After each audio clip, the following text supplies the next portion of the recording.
ये आकाशवाणी देहरादून है। अब आप नीता कांडपाल से प्रादेशिक समाचार सुनिए। पहले मुख्य समाचार। उत्तराखंड में राज्य सरकार ने आगामी 31 दिसंबर तक के लिए राष्ट्रीय सुरक्षा अधिनियम यानी कि रासुका लगाने का अधिकार जिलाधिकारी को दे दिया है। मुख्यमंत्री पुष्कर सिंह धामी ने बाहर से आने वाले चारधाम तीर्थ यात्रियों से चारधाम यात्रा पोर्टल पर रजिस्ट्रेशन कराने के बाद ही यात्रा करने की अपील की। प्रदेश में आंशिक छूट के साथ सरकार ने कोविड कर्फ्यू को 19 अक्टूबर तक के लिए बढ़ाया और आपदा मोचन निधि से विभिन्न विभागों के लिए 58 करोड़ रुपए की धनराशि को स्वीकृति दी गई। 18 वर्ष से अधिक आयु वर्ग के लिए सरकारी केंद्रों पर निःशुल्क कोविड टीकाकरण अभियान जारी है। युवाओं से आग्रह है कि टीका जरूर लगवाएं और अन्य लोगों को भी इसके लिए प्रोत्साहित करें। जब तक आवश्यक न हो घर से बाहर न निकलें और सुरक्षा के 3 आसान उपायों का पालन करें। मास्क लगाएं, 2 गज की सुरक्षित दूरी बनाए रखें, हाथ और मुंह साफ रखें। कोविड संबंधी जानकारी और मार्गदर्शन के लिए राष्ट्रीय हेल्पलाइन नंबर 011-2397-8046 और 1075 पर संपर्क करें। इसके अलावा प्रदेश हेल्पलाइन नंबर है 104 और 01352722 और 2724506।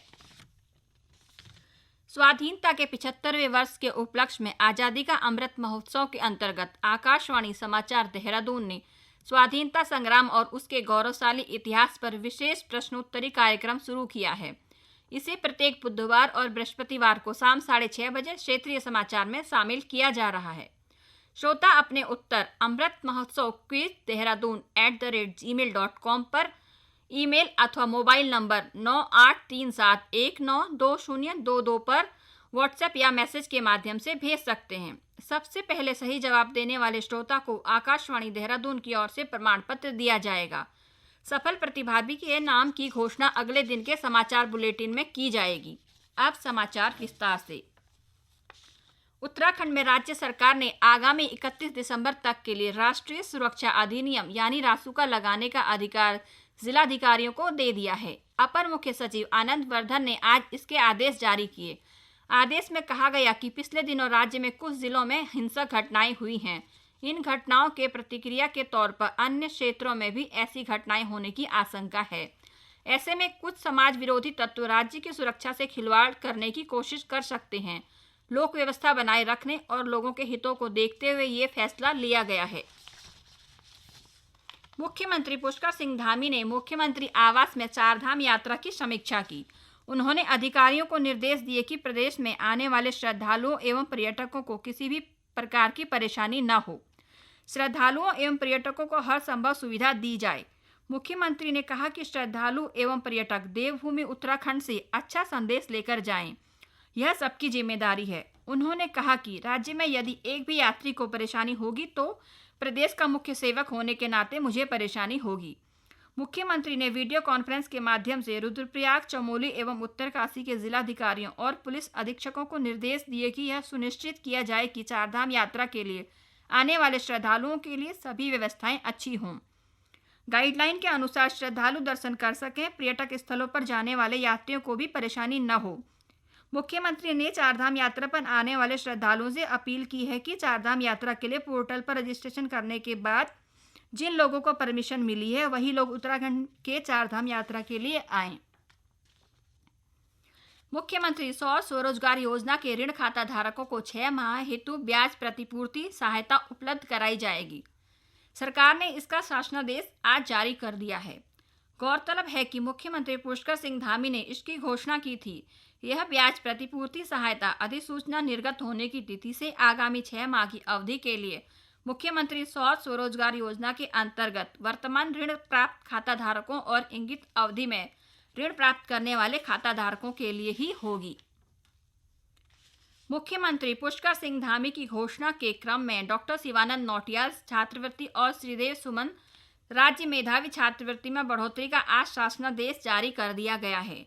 अब डॉक्टर शिवानंद नौटियाल छात्रवृत्ति 250 रुपये प्रति माह से बढ़ाकर 1500 रुपये प्रति माह मिलेगी। साथ ही इस छात्रवृत्ति की संख्या 11 बच्चों से बढ़कर अब 100 कर दी गई है। इस प्रकार श्रीदेव सुमन राज्य मेधावी छात्रवृत्ति में भी वृद्धि करते हुए इसे 150 रुपये प्रति माह से बढ़ाकर रुपये 1000 रुपये प्रति माह कर दिया गया है। श्रीदेव सुमन राज्य मेधावी छात्रवृत्ति योजना में प्रत्येक विकास खंड से 5 छात्र छात्राओं का चयन कर राज्य भर से प्रति वर्ष 475 छात्र छात्राओं को इस छात्रवृत्ति का लाभ दिया जाएगा। ये समाचार आप आकाशवाणी देहरादून से सुन रहे हैं। मुख्य सचिव एवं राज्य आपदा प्रबंधन प्राधिकरण के मुख्य कार्यकारी अधिकारी डॉक्टर सुखबीर सिंह संधू ने कोविड कर्फ्यू के संबंध में आज नई एसओपी जारी कर दी है। आज से कोविड कर्फ्यू को 19 अक्टूबर तक के लिए बढ़ा दिया गया है। एसओपी में इस बार भी कोई नई राहत नहीं दी गई। एसओपी में चारधाम यात्रा और प्राइमरी तक के स्कूलों को खोलने को लेकर यह स्पष्ट किया गया है कि उनकी अलग अलग एसओपी का पालन सभी जिलों को सुनिश्चित कराना होगा। प्रदेश में रात्रि कर्फ्यू जारी रहेगा। बाजार सुबह 8 बजे से रात 9 बजे तक खुलेंगे। नगरीय क्षेत्रों में स्थित होटल, रेस्तरां, भोजनालय व ढाबे रात 11 बजे से सुबह 6 बजे तक बंद रहेंगे। बाहरी राज्यों से आने वाले लोगों को कोरोना वैक्सीन की डबल डोज का प्रमाण पत्र न होने की स्थिति में 72 घंटे पहले की RT-PCR रिपोर्ट दिखाने पर ही राज्य में प्रवेश मिलेगा। आपदा की संवेदनशीलता को देखते हुए राज्य में आपदा मोचन निधि से विभिन्न विभागों को आपदा एवं पुनर्वास संबंधित कार्यों के लिए करीब 58 करोड़ की धनराशि स्वीकृति की गई है। आपदा प्रबंधन एवं पुनर्वास मंत्री डॉक्टर धन सिंह रावत ने मीडिया को जारी एक बयान में बताया कि राज्य में आपदा की संवेदनशीलता के प्रति सरकार बेहद गंभीर है, जिसको देखते हुए सरकार ने आपदा प्रबंधन एवं पुनर्वास मानकों के अंतर्गत विभिन्न विभागों के मांग के क्रम में विभिन्न मदों में 58 करोड़ की धनराशि को स्वीकृति प्रदान की है।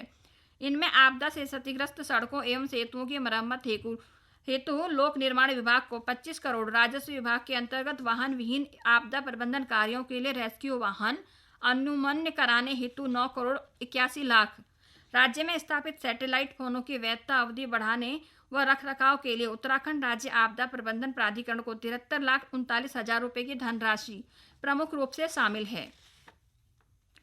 नौसेना के वाइस एडमिरल सूरज बेरी ने आज जोशीमठ में पत्रकारों से बातचीत की, जिसमें उन्होंने माउंट त्रिशूल हादसे के बाद सेना और वायुसेना द्वारा चलाए जा रहे संयुक्त बचाव अभियान की जानकारी दी। उन्होंने कहा कि स्वर्णिम विजय दिवस के उपलक्ष्य में नौसेना के वेस्टर्न नेवल कमान ने INS माउंट त्रिशूल अभियान शुरुआत की थी। नौसेना के मुख्यालय से बीते 3 सितंबर को फ्लैग ऑफ करने के बाद टीम को 1 से 3 अक्टूबर के बीच त्रिशूली पर्वत को समिट करना था। उन्होंने कहा कि दुर्भाग्यवश समिट से पूर्व अविलॉन्च आने से हमारे 5 पर्वतारोही व 1 शेरपा इसकी चपेट में आ गए।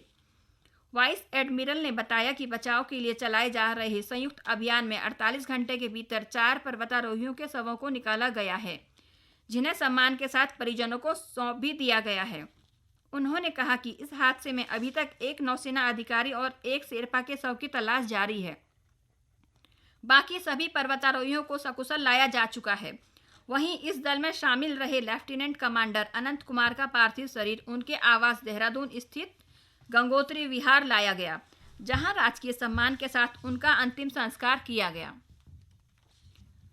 अल्मोड़ा में गरुड़ डिवीजन की कांगो ब्रिट ने आज स्वच्छता अभियान का आयोजन किया। स्वच्छ कुमाऊं तथा स्वच्छ छावनी थीम पर आयोजित कार्यक्रम में महात्मा गांधी का संदेश प्रसारित किया गया। कार्यक्रम में शामिल सभी लोगों को स्वच्छता की शपथ दिलाई गई। साथ ही 5 टीमों का गठन कर अल्मोड़ा कैंट और डोलीदाना ट्रैक पर सफाई अभियान चलाया गया। इसी के साथ करबला और डोलीदाना क्षेत्र में 750 पौधे लगाए गए। कार्यक्रम की शुरुआत कर्नल सुनील वर्मा ने की। NCC के 50 कैडेट, अल्मोड़ा छावनी परिषद के सफाई कर्मी, उत्तराखंड पुलिस के जवान, नगरपालिका अल्मोड़ा के प्रतिनिधि और अल्मोड़ा बटालियन के 200 जवान कार्यक्रम में शामिल हुए। मुख्यमंत्री पुष्कर सिंह धामी आज पूर्व सांसद टिहरी गढ़वाल स्वर्गीय मानवेंद्र शाह की पत्नी सूरज कुंवर शाह के अंतिम संस्कार में शामिल हुए। मुनि की रेती घाट ऋषिकेश में मुख्यमंत्री ने अंतिम दर्शन कर उनके पार्थिव शरीर पर पुष्पांजलि अर्पित की। इस अवसर पर मुख्यमंत्री ने उनके परिजनों से भेंट कर शोक संवेदनाएं भी व्यक्त की। उत्तराखंड में कोरोना के बाद डेंगू और मलेरिया ने दस्तक तो दी है, लेकिन स्थिति नियंत्रण में है। राज्य की स्वास्थ्य महानिदेशक डॉक्टर तृप्ति बहुगुणा ने कहा कि डेंगू के मामलों में कमी आ रही है। साथ ही डेंगू मलेरिया से राज्य में किसी की भी मृत्यु नहीं हुई है। स्वास्थ्य विभाग और जिला प्रशासन की ओर से साफ सफाई के साथ मच्छरों को पनपने से रोकने के लिए लगातार प्रयास किए जा रहे हैं। अंत में एक बार मुख्य समाचार।